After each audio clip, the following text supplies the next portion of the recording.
இந்த அழியாத வார்த்தைகளை இந்த அழிகிற உதட்டால நாங்கள் பேசி அழிந்து போற மக்களை அழியாமைக்கு அழைத்து செல்ல நீர் செய்கிற கிருபைக்காக உமக்கு நன்றி செலுத்துகிறோம். ஒவ்வொருவரையும் இழுத்து கொள்வீராக. அழியாத வார்த்தைகளை, இந்த பரலோக வார்த்தைகளை ஒவ்வொரு மக்களும் அறிந்து அதன்படி நடந்து பிசாசின் வார்த்தைகள் மனித வார்த்தைகளுக்கு எதிர்த்து நின்று தேவனுடைய வார்த்தைகளோடு பயணிக்க கிருபை செய்வீராக. இந்த நாட்களில உம்முடைய வார்த்தைகளை அதிகமாக தியானிக்க, உண்மை அறிந்து கொள்ள, இந்த உலகத்தில வேறு எந்த வழியாலையும் ரட்சிப்பை பெற முடியாது. இயேசு நாமம் மட்டுமே ரட்சிக்கப்படுவதற்கு கொடுக்கப்பட்ட நாமம். ஒவ்வொரு மனிதனும் மனம் திரும்பாத ஒவ்வொரு மனிதனும் மனம் திரும்பி அவருடைய வருகைக்கு எதிர்பார்த்து காத்திருக்க, அந்த 10 கன்னிகைகளில் 5 கன்னிகைகள் புத்தியுள்ள கன்னிகைகளாக எண்ணியோடு ஆயத்தமாக இருந்தார்கள். அப்படியாக ஒவ்வொரு மனிதனும் ஆயத்தமாக இருக்க, ஒவ்வொரு சபைகளும் ஆயத்தமாக இருக்க, பிசாசுக்கு எதிர்த்து நிற்க வல்லமையை தந்து, உம்முடைய துன்பமோ துயரமோ நாசமோசமோ பட்டியமோ எதுவும் உம்முடைய அன்பை விட்டு பிரிக்காதபடி பரிசுத்த ஆவியானவரின் தைரியத்தோடு நாங்கள் பரலோகம் வந்து சேர, ஒவ்வொரு இந்த சங்கமம் நித்திய வழித்து நெடியவை கேட்கிற ஒவ்வொருவருக்கும் நீர் கிருபை செய்வீராக, உதவி செய்வீராக. துதி கன மகிமை ஒன்றான மெய்த்தவனாகிய உமக்கை செலுத்தி ஆண்டவரின் ரட்சகருமாகிய இயேசு கிறிஸ்துவின் நாமத்தில் ஒருவரையும் ஆசீர்வதித்து ஜெபிக்கிறேன். எங்களை எப்பொழுது நேசிக்கிற நல்ல பிதாவே, ஆமென். நாங்கள் 2 தீமோத்தேயு 3ஆம் அதிகாரம் 16வது வசனத்திலிருந்து பார்க்கும் பொழுது, வேத வாக்கியங்கள் எல்லாம் தேவ ஆவியினால் அருளப்பட்டிருக்கிறது. தேவனுடைய மனுஷன் தேறினவனாகவும் எந்த நற்கிரிகைகளையும் செய்ய தகுதியுள்ளவனாக இருக்க வேண்டும். பாருங்கள், இதற்காகத்தான் இயேசு வார்த்தையானவர் மாம்சமாகி வார்த்தையாகவே வாழ்ந்து காட்டினார். பாருங்கள், நற்கிரிகைகளை, எல்லா மனிதர்களுக்கு நற்கிரிகைகளை செய்து வாழ்ந்து காட்டினார். பாருங்கள், அவைகள் உபதேசத்திற்கும் பைபிளை உபதேசிப்பதற்கும் கடிந்து கொள்ளுதலுக்கும், சில வேளைகளில் தவறுகள் பாவங்கள் செய்யும் பொழுது அதை கடிந்து திருத்துகிறதற்கும், சீர்திருத்தலுக்கும், நீதியை படிப்பித்தலுக்கும் பிரயோஜனம் உள்ளதாயிருக்கிறது. இயேசுதான் நீதி. எங்களுடைய நீதி அழுக்கான கந்தையாக இருக்கிறது. பாருங்கள், நாங்கள் பிறக்கும் பொழுது பாவ சரீரத்தோடு பிறக்கிறோம். இயேசு மறுபடியும் நாங்கள் பிறக்கும் பொழுது பரிசுத்த ஆவியினால மீண்டும் பிறக்கும் பொழுது நாங்கள் நீதிமானாக மாறுகிறோம். பாருங்கள், அவருடைய இரத்தத்தினால பாவங்கள் எல்லாம் கழுவப்பட்டு நாங்கள் பிசாசின் வழியில ஆதாம் ஏவாள் வஞ்சிக்கப்பட்டதன் விளைவாக நாங்கள் பிசாசின் பிள்ளைகளாக இந்த உலகத்தில் ஒவ்வொரு மனிதனும் பிறக்கிறான். இயேசு மட்டும்தான் பரிசுத்த சரீரத்தோடு பரிசுத்தமாக ஒரு பாவம் கூட செய்யாத இயேசுவாக இந்த உலகத்தில உதித்து இருளில் இருக்கும் மக்கள் வெளிச்சத்தை காண. பாருங்கள், இயேசு வராவிட்டால் எல்லாருடைய வாழ்வும் நரக பாதையாக இருந்திருக்கு. இயேசு வந்து தன்னுடைய உயிரை கொடுத்து எங்கள் ஒவ்வொருடைய மனித உயிர்களை காப்பாற்றினார். யார் யார் அவருடைய வார்த்தைகளுக்கு கீழ்ப்படிந்து நடக்கிறார்களோ, பிசாசின் தோட்ஸுக்கு எதிர்த்து நிற்கிறார்களோ, அவர்களை நித்திய ஜீவனை கொடுக்கிறவனாக இருக்கிறார். பாருங்கள், நித்திய ஜீவன் அவருடைய வார்த்தை தருகிறதாக இருக்கிறது. ஒன்றான மெய்த்தேவனாகிய உம்மையும் நீர் அனுப்பினவராகிய இயேசு கிறிஸ்துவை அறிந்து கொள்ளும் பொழுது எங்களுக்கு நித்திய ஜீவன் கிடைக்கிறது. பாருங்கள், ஜீவனோடு இன்றைக்கு நாங்கள் உயிரோடு இருக்கிறது ஒன்றான மெய்த்தவனுடைய சுவாசம். அவருடைய சுவாசத்தினால்தான் மனிதனை மண்ணிலே இருந்து உருவாக்கி ஜீவ சுவாசத்தை அவன் மேல் ஊதினார். இதனாலதான் நாங்கள் இன்னைக்கு உயிரோடு இருக்கிறோம். அவர் ஜீவனை எடுத்துக் கொள்ளும் பொழுது மரணம் வருகிறது. பாருங்கள், அந்த மரண நேரத்துல நீங்கள் தேவனிடத்தில் ஒப்பு கொடுக்க வேண்டும். பாருங்கள், இயேசு அவர் மரிக்கும் பொழுது தேவனிடத்துல ஒப்பு கொடுத்தான். இங்கு மனிதனாக 100% மனிதனாக வாழ்ந்து மரிப்பதற்காக இந்த உலகத்துல வந்து எங்களுடைய பாவங்களுக்காக, அக்கிரமங்களுக்காக, என்னுடைய பாவங்களுக்காக இயேசு காயப்பட்டார். இப்படித்தான் நாங்கள் தியானிக்க. என்னுடைய பாவங்களுக்காக இயேசு காயப்பட்டார், என்னுடைய அக்கிரமங்களுக்காக இயேசு நொறுக்கப்பட்டார், எனக்கு சமாதானத்தை உண்டு பண்ணும் ஆக்கினியை இயேசு அந்த சிலுவையில 2026 ஆண்டுகளுக்கு முன்பாக ஏற்றுக்கொண்டார். அவருடைய தள்ளும்புகளால் நாங்கள் ஒவ்வொருவரும் குணமாகிறோம். இந்த name of Jesus, mighty name of Jesus. இப்படியாக அவருடைய தழும்புகளை, உங்களுக்கு நோய்கள் வரும் பொழுது அவருடைய தழும்புகளை நோக்கி பார்க்க வேண்டும். இந்த தழும்புகள் என்னுடைய நோயை குணமாக்குறதற்காக, கையில வந்த தழும்புகள் என்னுடைய கையில வந்த நோய்களுக்காக, இப்படியாக 39 சவுக்கடிப்பட்ட தழும்புகள் என்னுடைய ஒவ்வொரு நோய்களுக்கு, என்னுடைய உடலில் உள்ள அத்தனை நோய்களுக்காகவும், இப்படியாக முழுமுடியால் வந்த தழும்புகள் என்னுடைய சாபங்களை களைவதற்காக, இப்படியாக அந்தந்த இது நாங்கள் தியானிக்க வேண்டும். கம்யூனியன் எடுக்கும் பொழுது அவருடைய உடலையும் இரத்தத்தை நாங்கள் உட்கொள்ளுகிறோம். இது எங்களை வாழ வைக்கிறது. எங்களை அவர் தன்னுயிரை கொடுத்து எங்களை இயேசுவை போல மாற்றி இருக்கிறார். இப்படியான ஒரு இரக்கமுள்ள தேவன் தான் எங்களுடைய தேவன். எங்களை இப்படியாக எங்களை அந்த தேவனுடைய புத்திரராக, மகனாக, மகளாக எங்களை மாற்றி இருக்கிறார். யோவான் 5:39 வசனத்திலையும் வேத வாக்கியங்களை ஆராய்ந்து பாருங்கள், அவைகளால் உங்களுக்கு நித்திய ஜீவன் உண்டென்று எண்ணுகிறீர்களே.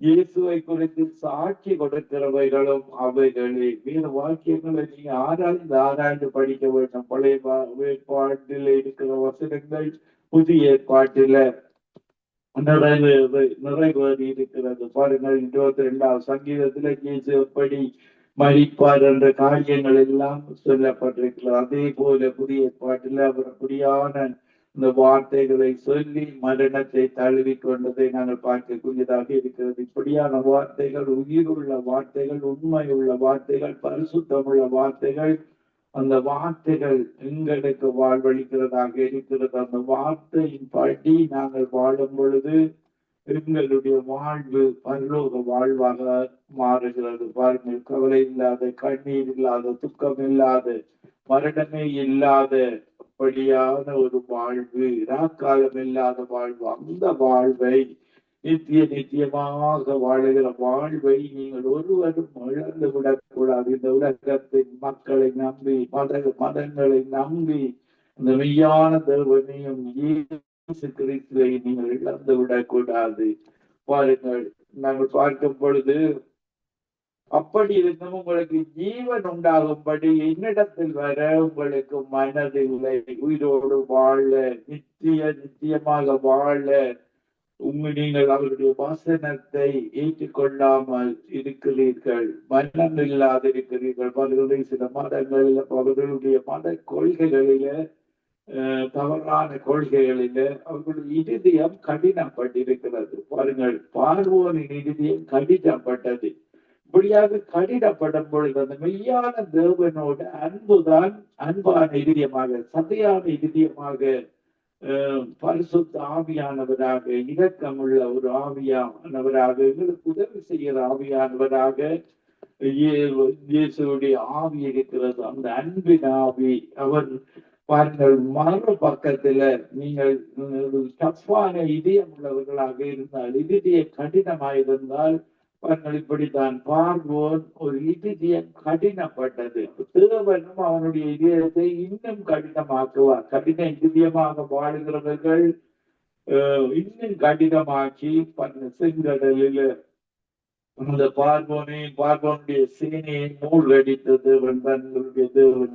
அவர்கள் இரக்கம் இல்லாத பட்சத்தில, தேவனுக்கு விரோதமாக செயல்படும் பட்சத்தில தேவன் அந்த ஜட்ஜ்மென்டை கொடுக்கிறார். பாருங்கள், அவர் சொல்லுகிறார், பலத்தினாலும் அல்ல, பராக்கிரமத்தினாலும் அல்ல, என்னுடைய ஆவியினால, அன்பின் ஆவியினாலே, அந்த இரக்கத்தின் ஆவியினாலே, அந்த பரிசுத்தத்தின் ஆவியினால எங்களுக்கு ஒரு வாழ்வு இருக்கிறது. நித்தியமாக இயேசு ராஜாவோடு வாழுகிற வாழ்வு. கவலை இல்லை, கண்ணீர் இல்லை, துக்கம் இல்லை. இந்த மண் சரீரம் மண்ணுக்கு போன பின்பு அந்த வானத்தின் சரீரத்தை, இயேசுடைய சரீரத்தை நாங்கள் அணிந்து கொண்டு நித்தியமாக வாழுகிற வாழ்வு. அதை நீங்கள் ஒருவரும் இழந்து விடக்கூடாது. பாருங்கள், அப்படி இருந்தும் உங்களுக்கு ஜீவன் உண்டாகும்படி இயேசுவிடத்தில் வர உங்களுக்கு மனதில்லை. பாருங்கள், இந்த 2 பேதுரு 1 அதிகாரம் 20வது வசனத்திலேயும் பார்க்கும் பொழுது 2 பேதுரு 1:20 வேதத்தில் உள்ள இந்த தீர்க்க தரிசனமும் சுய தோற்றமான பொருளை உடையதாயிராதென்று நீங்கள் முந்தி அறிய வேண்டியது. தீர்க்க தரிசனமானது ஒரு காலத்திலும் மனுஷனுடைய சித்தத்தினாலே உண்டாகவில்லை.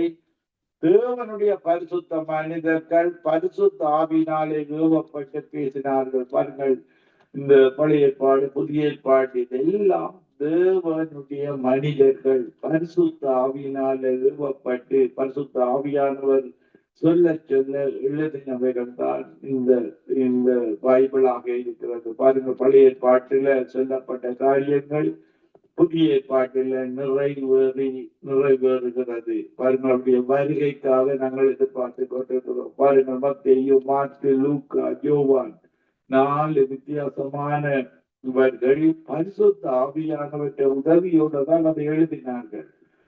மத்தேயுவில சொல்லப்படுகிறது இயேசு சிலுவையில மரித்தார், 3ஆம் நாள் உயிர்த்தெழுந்தார். அதே போல மார்க்கில சொல்லப்படுகிறது, லூக்கில சொல்லப்படுகிறது, யோடில சொல்லப்படுகிறது. அவர்கள் இயேசுவோடு வாழ்ந்தவர்கள். அத்தோடு பரிசுத்த ஆவியானவர் உதவியோடு அதை எழுதுகிறார்கள். இப்ப இதுதான் வேதாகமம் ஒரு உண்மையான இயேசு சிலுவையில மரித்தது உண்மை, உயிர்த்தது உண்மை, திரும்பி வருவது உண்மை என்று நாங்கள் 100% நம்பக்கூடிய ஒரு புத்தகமாக வேதாகமம் இருக்கிறது. பழைய பாட்டில் இயேசு பிறப்பார் என்று சொல்லப்படுகிறது. அப்படியாக பிறந்து மரிப்பார் என்று பழைய பாட்டிலேயே சொல்லப்பட்டிருக்கிறது. மரிப்பார், உயிர்த்தெழுவார் என்று சொல்லப்பட்டிருக்கிறது. இப்படியாக மீண்டுமாக இந்த கடைசி காலத்துல ஒவ்வொரு கிறிஸ்தவர்களை எடுத்துக்கொண்டு அவர் மீண்டுமாக வருகிறார். அவர் வரும் பொழுது நாங்கள் ஆயத்தமாக இருக்க வேண்டும். பாருங்கள், பழைய ஏற்பாட்டில நோவா புயலையை காட்டின பொழுது பாருங்கள், அவர் 100 வருடங்களுக்கு மேலாக சுவிசேஷத்தை அறிவித்திருப்பார். பாருங்கள், அவர்கள் அதை கேட்கவில்லை. நோவாவும் அவனுடைய குடும்பத்தை இந்தவன் பாதுகாத்ததை நாங்கள் பார்க்கக்கூடியதாக இருக்கிறது. இப்படியாக நீங்கள் இதே நோவாவின் காலத்தில் நடந்தது போலதான் இறுதி காலத்திலே நடக்கும். அதனால ஒவ்வொருவரும் இயேசுவை அறிந்து கொள்ள வேண்டும். இயேசுவினுடைய வாழ்க்கையை, நற்கிரிகைகளை நாங்கள் செய்ய வேண்டும். இயேசுவை போல நாங்கள் காரியங்களை செய்ய வேண்டும். நாங்கள் மத்தேயு 7ஆம் அதிகாரம் 24வது வசனத்தில இயேசு இப்படி சொல்லுகிறார், நான் சொல்லிய இந்த வார்த்தைகளை கேட்டு இவைகளின்படி செய்கிறவன் எவனோ அவனை கன்மலையின் மேல் தன் வீட்டை கட்டின புத்தியுள்ள மனுஷனுக்கு ஒப்பிடுவேன்.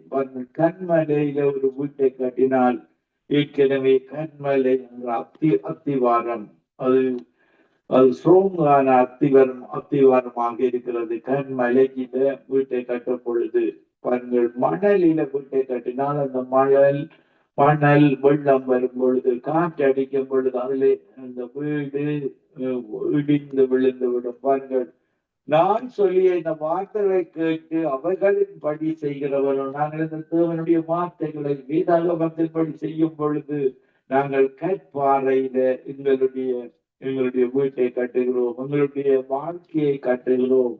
தேவனுக்கு பிரியமாக இயேசுவனுடைய வசனத்தின்படி கட்டும் பொழுது எங்களுடைய வீடு புயல் வந்தாலும் வெள்ளம் வந்தாலும் அசையாத வீடாக இருக்கிறது. அவர்தான் எங்களுடைய வீட்டு மூளை கல்லாக இருக்கிறார். பாருங்கள், இப்படி செய்யும் பொழுது மத்தேயு 7ஆம் அதிகாரம் 25வது வசனத்துல பெருமழை சொரிந்தது, பெருவெள்ளம் வந்தது, காற்று அடித்தது, அந்த வீட்டின் மேல் மோதியும் அது விழவில்லை, ஏனென்றால் அது கண்மலை மேல் அஸ்திபாரம் போட்டப்பட்டிருக்கிறது. இயேசுதான் எங்களுடைய கண்மலை. எங்களுடைய அஸ்திபாரம் இயேசுவாக இருக்கிறது. அவர்தான் மூளைக்கல்லாக இருக்கிறார். எந்த மழையும் எந்த புயலும் எந்த காற்றும் அசைக்க முடியாது. இயற்கைக்கு கட்டளை இடுகிறவர் தான் இயேசு. இயற்கையை உருவாக்கினவரால தான் அந்த இயற்கைக்கு கட்டளையிட முடியும். பாருங்கள், மதங்களினாலே இப்படி செய்ய முடியாது. அவர்கள் அதற்கு பைபிளில பல இடங்கள்ல சொல்லப்பட்டிருக்கிறது. வானத்தையும் பூமியையும் உண்டாக்காத தெய்வங்கள் எல்லாம் ஒரு நாள் அழிந்து போகும் என்று 10:11 சொல்லப்படுகிறது. அவர்களுக்கு சொல்லுங்கள் என்று வேதாகமத்தில சொல்லப்பட்டிருக்கிறது. பாருங்கள், இப்படியான எங்களுடைய அஸ்திபாரம் இப்படியான காற்றுகளினால மழையினால புயலினால அடிக்கப்படாத ஒரு நிரந்தரமான ஒரு இடத்துக்கு நாங்கள் போகிறோம். பாருங்கள், அக்கறையை நோக்கி நல்ல ஒரு பாடல் இருக்கிறது. இயேசுதான் எங்களுடைய மாலினி. அந்த கப்பலில நாங்கள் பிரயாணம் பண்ணிக்கொண்டிருக்கிறோம். இந்த உலகம் எங்களுக்கு சொந்தமல்ல. அவர் அவர் எங்களுக்காக 1000 வருட ஆட்சி இந்த உலகத்திலே வாழ முடியும். அதற்கு நித்தியமாக வாழுகிற வாழ்வை நீங்கள் இழந்து விடக்கூடாது. நான் சொல்லிய இந்த வாக்குகளை கேட்டு இவைகளின்படி செய்யாதிருக்கிறவன் எவனோ அவன் தன் வீட்டை மணலின் மேல் கட்டின புத்தியில்லாத மனுஷனுக்கு ஒப்பிடப்படுவான். இன்றைக்கு நீங்கள் மதங்களில் இருந்தீர்களாக இருந்தால் அது மணல் வீடாக இருக்கும். அதற்காக தான் கற்பாறையில உங்களுடைய வீட்டை கட்ட, உங்களுடைய குடும்பம் ஆசீர்வதிக்கப்பட, இந்த தீமைகள்ல இருந்து நன்மைகளை பெற்றுக்கொள்ள இயேசுவிடத்துல இந்த கடைசி காலத்துல உங்களை அழைக்கிறார். இயேசு பட்சபாதம் இல்லாத தேவன், எல்லாரையும் நேசிக்கிற தேவன். அவர் எங்களை உருவாக்கின தேவன் தம்முடைய குமாரனாக இயேசு கிறிஸ்துவை அனுப்பி இந்த உலகத்தை நாம் அழிக்க வைத்தார். உங்கள் ஒவ்வொருவரையும் பாருங்கள், நாங்கள் அதிகாரம் 1வது அதிகாரத்திலேயும் 26வது வசனத்தில எங்களுடைய தேவனும் ஒன்றான மெய்த்தேவனும் இயேசுவும் ஒன்றாக இருந்ததுதான் எங்களுக்கு கிரியேஷன் டைம்ல ஒன்றாக இருந்தவர்கள். இயேசு கூட இருந்து செல்ல பிள்ளையாக நீங்கள் புரோவெர்ப்ஸ் 8:25வது வசனத்திலிருந்து வாசித்து பார்த்தீர்களாக, இயேசு இந்த வானத்தை வட்டணிக்கையில் சமுத்திரத்தின் எல்லைகளை போடுகையில் நான் அவருக்கு செல்ல பிள்ளையாக இருந்து இயேசுவும் தேவன் ஒன்றாக இருந்து இந்த உலகத்தை படைத்தார்கள். அந்த இயேசுதான் இந்த உலகத்தில் எங்களுக்காக மதிக்க மனித உருவெடுத்து வந்தார். பரிசுத்த ஆவியானவர் நீரின் மேலே அசவாடி கொண்டிருந்தார். 3 பேரும் இந்த உலகத்தை படைக்கும் பொழுது அந்த நீரின் மேல இந்த உலகத்தை படைக்கும் பொழுது இருந்தவர்கள். பாருங்கள், இன்றைக்கு சில மனிதர்கள் அதை கேள்விக்குறியாக மாற்றுகிறார்கள். பல தேவனுடைய மெய்யான தேவனுடைய வார்த்தைகளை நாங்கள் கூட்டவும் கூடாது, குறைக்கவும் கூடாது. அதை ஏற்றிக்கொண்டு அதன்படி வாழும் பொழுது இந்த வார்த்தை உண்மை உள்ளது. பாருங்கள், மனிதன் எழுதுகிற வார்த்தைகளில, மனித புஸ்தகங்களில இலகுவாக பிழைகளை கண்டுபிடிக்க முடியும். ஆனால் தேவனுடைய வார்த்தையில அது உலகத்துக்கும் பொருந்தும், அது ஸ்பிரிச்சுவல் ஆசீர்வாதத்துக்கும் பொருந்துமாக இருக்கிறது. பாருங்கள், வேண்டி சில மனிதர்கள் வேதாகமத்திலிருந்து உலக ஆசீர்வாதத்தை பெற்றுக் கொள்கிறார்கள். அதை நம்பி உலக காரியங்களில் அதை பயன்படுத்தி உலக ஆசீர்வாதங்களும் அதுல இருக்கிறது. ஆவிக்குரிய ஆசீர்வாதம் இருக்கிறது. பாருங்கள், நாங்கள் விதையை விதைக்கிறோம். பெரிய அளவுல விதைக்கிறவன் பெருக அறுப்பான், சிறுக விதைக்கிறவன் சிறுக அறுப்பான். இது உலக ஆசீர்வாதத்தையும் பொருந்தும். தேவனுடைய வார்த்தையை நாங்கள் பெருக விதைக்கும் பொழுது ரேடியோ கூடாக, பல விதமான ஊடகங்கள் கூடாக, எல்லா நாடுகளுக்கும் ரேடியோவை போல எல்லா நாடுகளிலையும் நாங்கள் பெருக விதைக்கும் பொழுது பெருக அறுவடையை, மக்கள் ரட்சிப்பு அதிக அளவு நாங்கள் பார்க்க முடியும். சிறுக விதைத்தால் ஒரு இடத்துல ஒரு சிறிய நிலப்பரப்பில விதைத்தால் சிறிய ஆசைகள், சிறிய விளைச்சல் தான் கிடைக்கும். கிறிஸ்டியன் கண்ட்ரிகள் இந்த விளைச்சல் அதிகமாக காணப்படுகிறதுக்கு காரணம் அவர்கள் நிலங்களை விவசாயத்தை பெரிய அளவில் விதைப்பார்கள். பெரிய அவர்கள் எல்லாம் மிஷினரிகள் மூலமாக பெரிய அறுவடையை செய்வார்கள். இப்பொழுது பல நாடுகளில் அந்த தொழில்நுட்பங்கள் போய் அந்த நாடுகளிலும் பெரிய விதைக்கிறவர்கள் பெரிய அறுப்பார்கள். நாங்கள் தேவனுடைய வார்த்தையை பெரிய அளவில் விதைக்க வேண்டும். தேவனுடைய வருகைக்கு முன்பாக பாருங்கள், இயேசு இந்த வார்த்தைகளை சொல்லி முடித்த பொழுது அவர் வேத பாரகரை போல் போதியாமல் அதிகாரமுடையவர்களாக உடையவராய் அவர்களுக்கு போதித்தபடியால் ஜனங்கள் அவருடைய போதகத்தை குறித்து ஆச்சரியப்பட்டார்கள். பாருங்கள், அவர் இயேசு மடித்து உயிர்த்தெழுந்து எங்களுக்கு அந்த அதிகாரத்தை தந்திருக்கிறார். நீங்கள் புறப்பட்டு போய் சகல அதிகாரமும் எனக்கு கொடுக்கப்பட்டிருக்கிறது. மரணத்தை ஜெயித்தவர், மரணத்தையும் மரணத்தில் அதிகாரியான சாத்தானே தன்னுடைய மரணத்தினால ஜெயித்தவர் தான் ஆண்டவராகிய இயேசு கிறிஸ்து. மரணத்தையும் மரணத்தின் அதிகாரியான சாத்தானையும் தன்னுடைய மரணத்தினால வெற்றி சிறந்த இயேசு, பாருங்கள், அந்த வெற்றி சிறந்தார். இப்படியான இயேசுவை நீங்கள் பாருங்கள், என்னை தள்ளி என் வார்த்தைகளை ஏற்றுக்கொள்ளாதவனை நியாயம் தீர்க்கிறது ஒன்று இருக்கிறது. நான் சொன்ன வசனமே அவனை கடைசி நாளில் நியாயம் தீர்க்கும். நியாய தீர்ப்பு பைபிள் வேதாகமத்தின்படிதான் நடக்க போறது. கடைசி நாளில் அவருடைய வருகையில இயேசுதான் ஜட்ஜாக வர போறார். வசனம் தான் ஜட்ஜ்மெண்ட் கொடுக்க போறது. வசனத்தின்படி நடக்கும் பொழுது பாருங்கள், இப்படியாக ஏழைகளுக்கு இறங்க வேண்டும், தண்ணீர் கொடுக்க வேண்டும், உணவு கொடுக்க வேண்டும், நோயாளிகளை ஜெபிக்க வேண்டும், ஜெயில் உள்ளவர்களை பார்க்க வேண்டும், அவர்களுக்கு ஜெபிக்க வேண்டும். இப்படியான காரியங்களை செய்கிறவர்களை தேவன் விரும்புகிறவராக இருக்கிறார். அந்த வசனம், நான் சொன்ன வசனமே அவனை கடைசி நாளில் நியாயம் இதற்காகத்தான் உங்களுக்கு இந்த உலகத்துல ஒரு கோர்ட்டுக்கு போகும்பொழுது அந்த கோர்ட்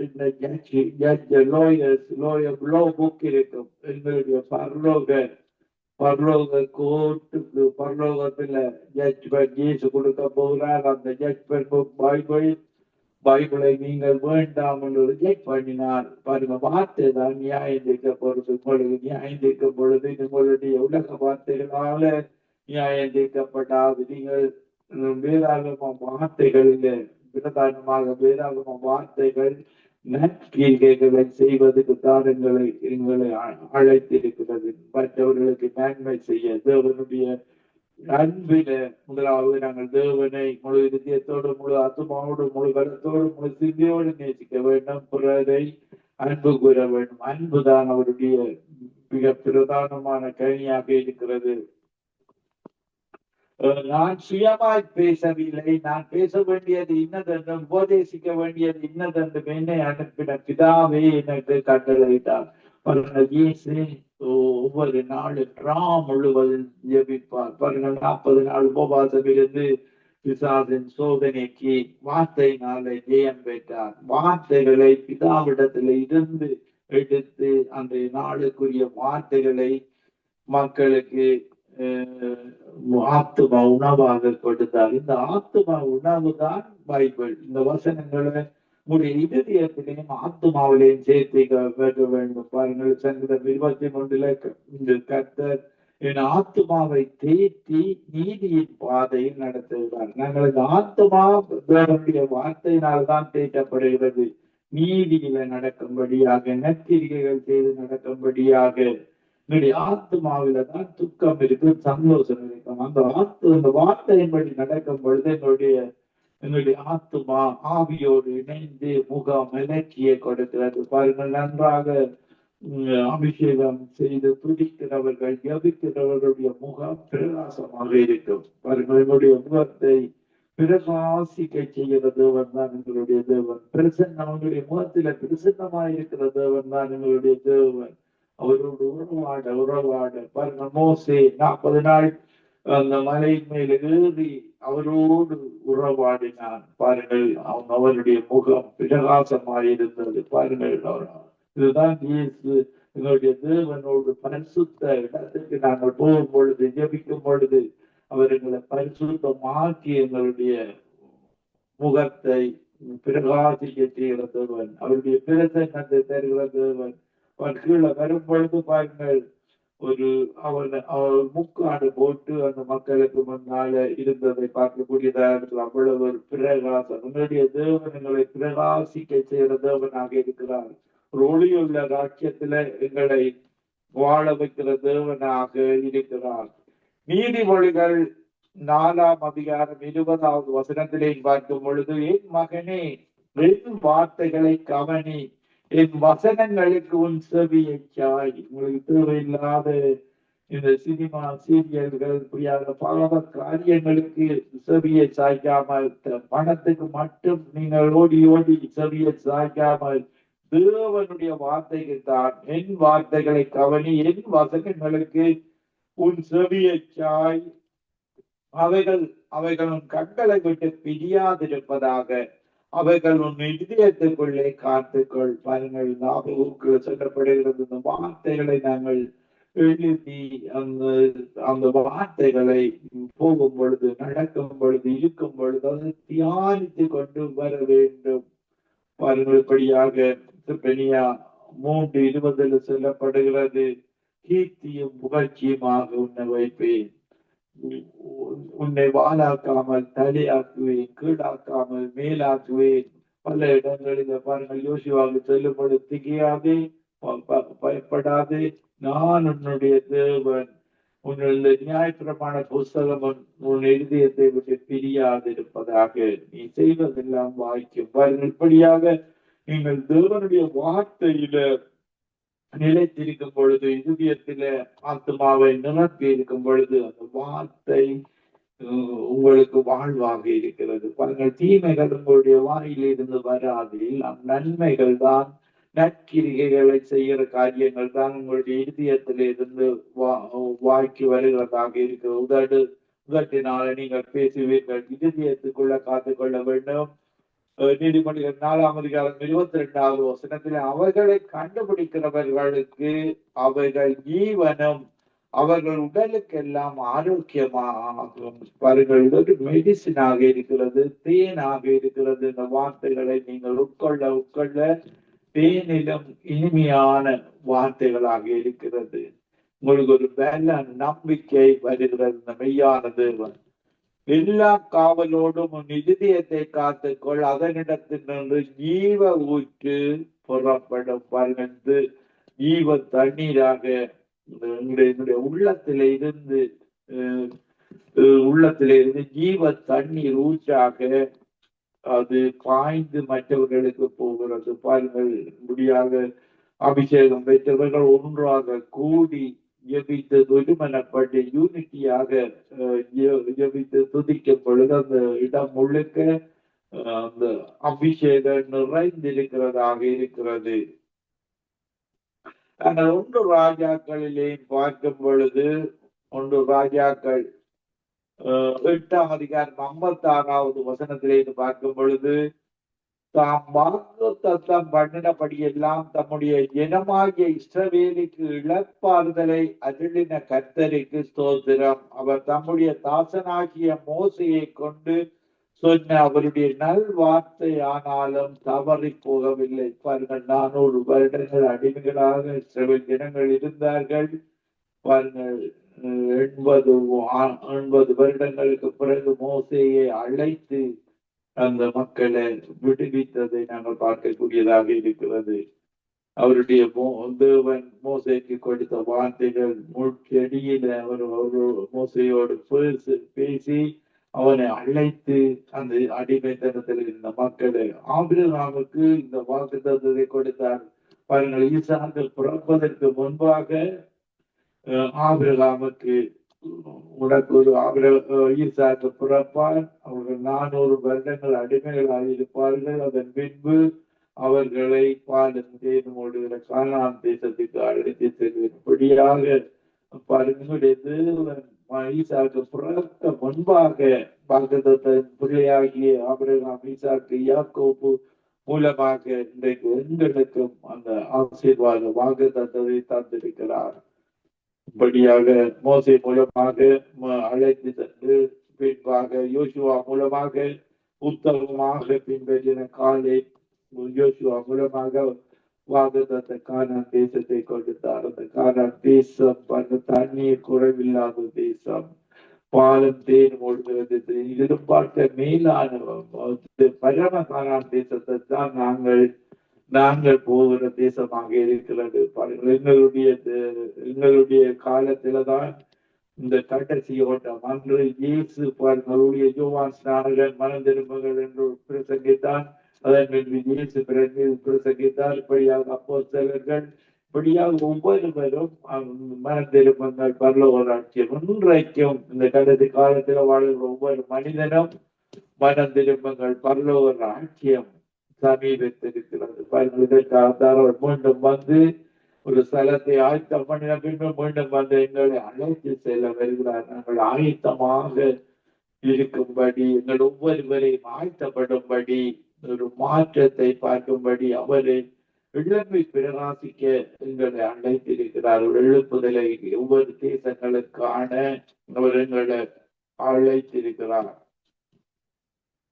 நம்முடைய தேவனாகிய கர்த்தர் நம்மை கைவிடாமலும் நம்மை நெகிழ விடாமலும் அவர் நம்முடைய பிதாக்களோடு இருந்தது போல நம்மோடும் இருந்து நாம் அவருடைய வழிகளில் எல்லாரும் நடக்கிறதற்கும், அவர் நம்முடைய பிதாக்களுக்கு கட்டளையிட்டு அவருடைய கற்பனைகளையும் அவருடைய கட்டளைகளையும் அவருடைய நியாயங்களையும் கைக்கொள்ளுவதற்கும் நம்முடைய இருதயத்தை தம்மிடத்தில் சாய பண்ணுவாராக. ஆண்டவரே, எங்களுடைய தமிழ் மக்களுடைய இருதயம், ஒவ்வொருவருடைய இருதயத்தையும் உம்மிடத்துல சாய பண்ணும்படியாக ஒவ்வொருவருடைய நாங்கள் ஜெபித்துக் கொள்ளணும். ஒவ்வொரு தமிழர்களுடைய இருதயத்தையும் தேவனிடத்தில், நம்முடைய இருதயத்தை தேவனிடத்துல இயேசு கிறிஸ்துவிடத்துல சாய பண்ணுவாராக என்று நாங்கள் ஜெபிக்க வேண்டும். பாருங்கள், அவருடைய வார்த்தைகளை பார்க்கும் பொழுது மார்க்கு 13:31 சொல்லப்படுகிறது, வானமும் பூமியும் ஒழிந்து போம், அழியாத வார்த்தைகள். பாருங்களே, இந்த உலகத்தில் எல்லாம் அழிந்து போகும்.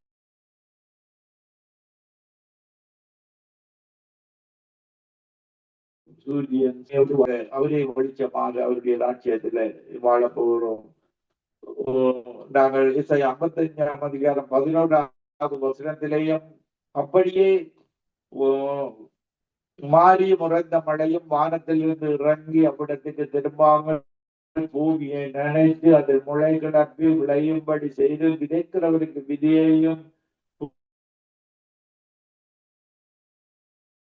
மழையை எங்களுக்கு இந்த உலகத்துக்கு அனுப்புகிறார். பல கனிகளை திறந்துதான் அனுப்புகிறார். எங்களுடைய ஒன்றான வைத்தவன் தான் மழையை பரிசீலிக்கப்படுகிறது. 14:22 மழையை வருஷிக்கத்தக்கவர்கள் வீணான தேவர்களால முடியுமா? மழை வரிசி திறந்து மழையை கொடுக்கிறது என்னுடைய ஒன்றான வைத்தவன் தான். காற்றை சிரித்த தேவன், மழையை வரிசீக்கப்படுகிற தேவன். ஆமோஸ் 4:13 காற்றை சிரித்தவர், மலைகளை உருவாக்கினவர். இப்படியான தேவன், இந்த உலகத்தை முழுவதை படைத்த தேவன் தான் எங்களுடைய தேவன். அவர் தருகிற மாறிய முறைந்த மழையும் தான் வானத்திலிருந்து இறங்கி இந்த உலகத்தை ஆசீர்வதித்து விட்டு எங்களுக்கு உணவுக்கு தேவையான அத்தனை கனிகளையும் மரக்கறிகளையும் உணவுகளையும் எல்லாவற்றையும் தந்துவிட்டு பயன்களுக்கு ஆசீர்வதித்து விட்டு திரும்ப விதைக்கிறவனுக்கு விதியையும் புதைக்கிறவனுக்கு ஆகாரத்தை கொடுத்து விட்டு அந்த மழைக்கு கெவனுக்கு போகிறது, முகில்களுக்கு போகிறது. அதே போலதான் தேவனுடைய வார்த்தையும் நாங்கள் பேசும் பொழுது உங்களுக்கு அதை ஆசீர்வதித்து விட்டு உங்களுடைய நோய்களை குணமாக்கி விட்டு தான் அது திரும்ப தேவனுடைய வாயிலிருந்து புறப்படும் ஒவ்வொரு வார்த்தையும் உங்களுக்கு சுவர் தந்து விட்டு தான் திரும்பும் என்று வேதாகமத்தில் சொல்லப்படுகிறது. அது பொறுமையாக திரும்பாது.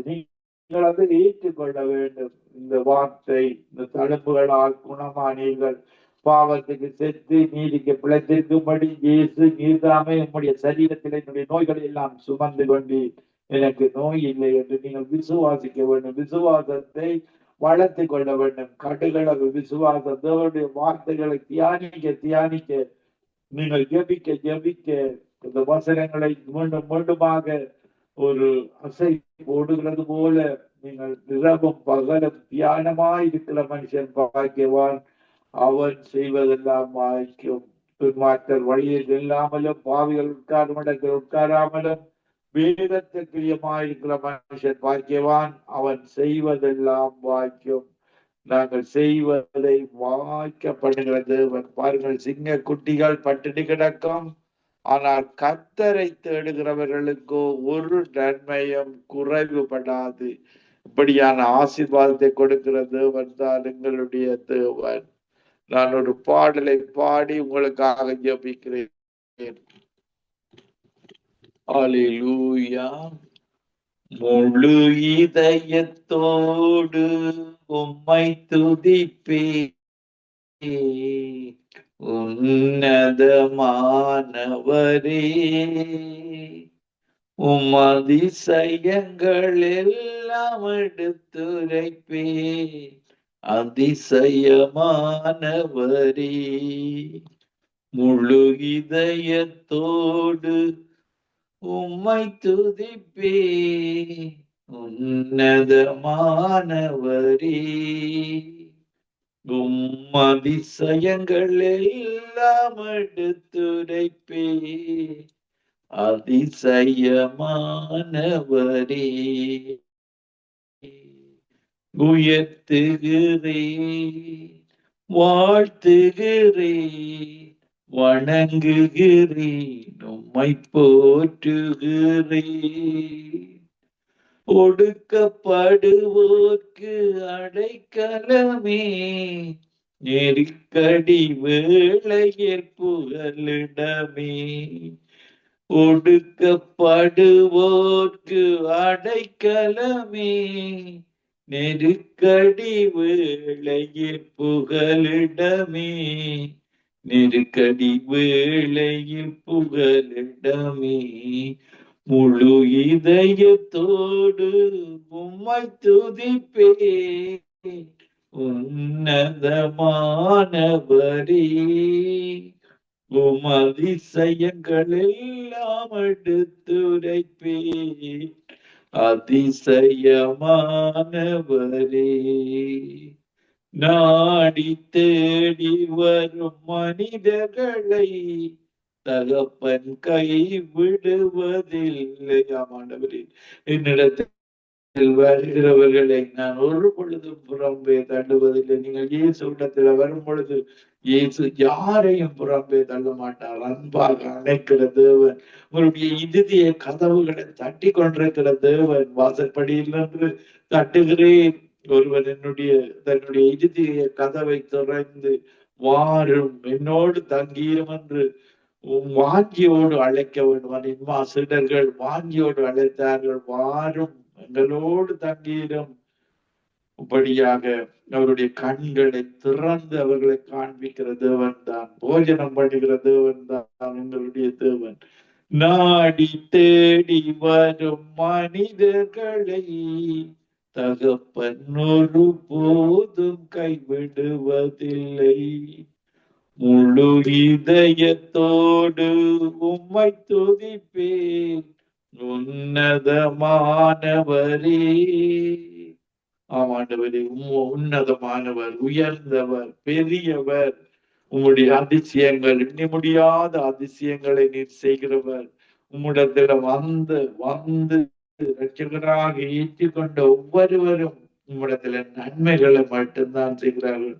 ஆண்டவரே, உம்மிடத்துல நீர் இந்த நேரத்துல இழந்தரும்படியாக ஜெபிக்கிறோம்.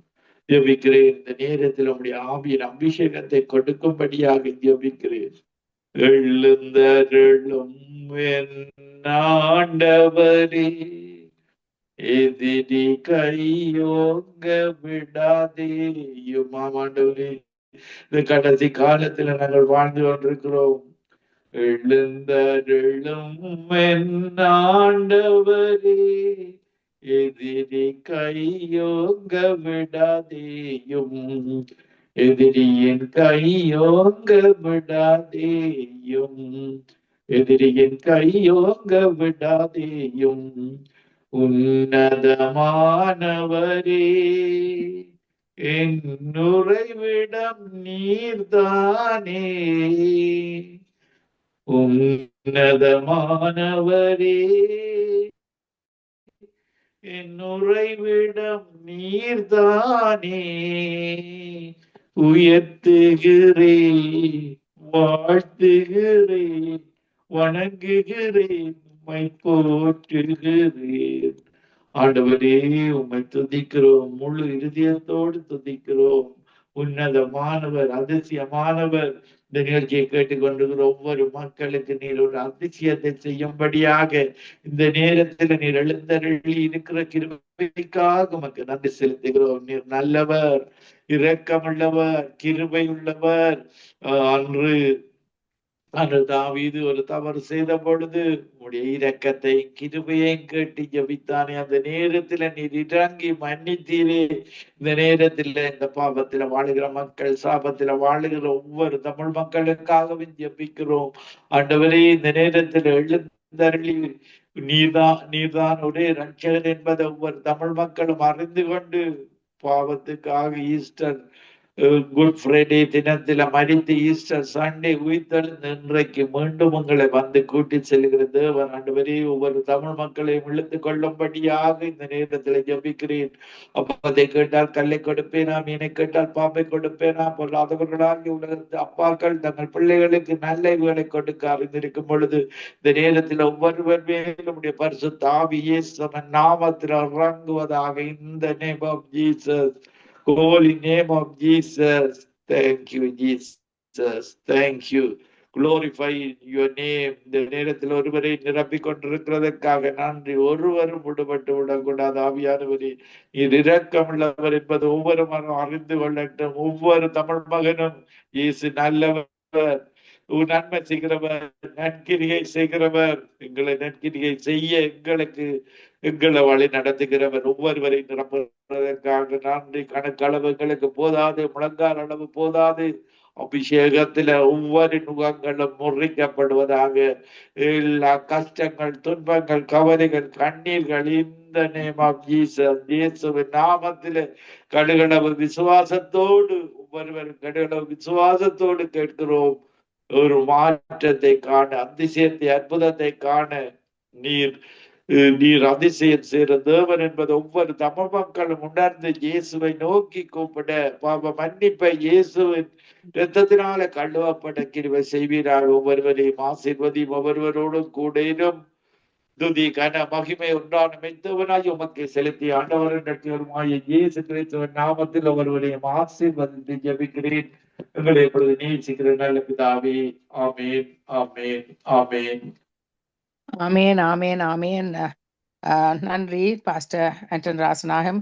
கர்த்தர் உங்கள் இருதயத்திலே உள்ள ஆத்துமாக்களின் உரிய அபாரத்தை அறிந்து கொள்கிறார். அதே மூலம் உங்களுடைய வார்த்தையின் மூலமாக வருகிற அந்த இரட்சப்பின் அழைப்புதலையும் அவர் கண்டு எத்தனையோ பேர் அதன் மூலமாக அபிஷேகத்தால போற வார்த்தையை கர்த்தர் உபயோகிக்கிறார். இந்த ஹார்வெஸ்ட் ஆஃப் ஃபெஸ்டிவல் என்று தான் சொல்ல பண்ணுவேன். ஒவ்வொரு தரமும் உங்களோட வார்த்தைகள் போகிற நேரங்களில் இந்த 210 நாடுகளுக்கு அதுதான் நடப்பெறுகிறது என்றபடியால் கர்த்தர் உங்களையும் உங்களுடைய அழைப்புதல் தொடக்கம் எல்லாவற்றையும் அபரிகமாக ஆசீர்வதிப்பாராக. God bless you, Pastor. Amen. God bless you, sister Ranjini, sister. God bless you, நேயர்களே. Amen. Amen. Amen. Amen.